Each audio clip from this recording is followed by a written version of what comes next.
আসসালামু আলাইকুম। বাংলাদেশি মানুষের জন্য এই উপলক্ষে দুটো কথা বলতেছি। আমরা প্রবাসী, এই উপলক্ষে আমরা এই প্রবাসে থাকি, কিন্তু আমাদের ছেলে মেয়ে সবাই রাখি আমরা আছি প্রবাসে। আমাদের ছেলে মেয়ে যেন আলহামদুলিল্লাহ বছরে একটা ঈদ ভালো মতন পালন করতে পারে। বাংলাদেশে আগামী পরশুদিন ঈদ, কালকের আমাদের সৌদি আরবের ঈদ।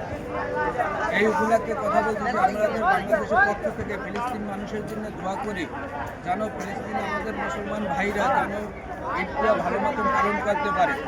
এই উপলক্ষে সবাই দোয়া করবেন ফিলিস্তিন মানুষের জন্য। আমরাও দোয়া করি মন প্রাণ থেকে যে আমাদের বছরের ভিতরে একটা রমজানের ইতিহাসে 30টা রোজা রাখার পরে একটা ঈদ আসে। এই ঈদটা যেন আমরা যেরকম পালন করতে পারবো, এই যেন সারা বিশ্বের মুসলমানের পালন করতে পারে। ঠিক আছে, আপনারা সবাই ফিলিস্তিনি মানুষের জন্য দোয়া করবেন। আমরাও বাংলাদেশের মানুষের পক্ষ থেকে আমরা সবাইকে ঈদের সালাম জানাই। ঈদ সালাম, ঈদ মোবারক।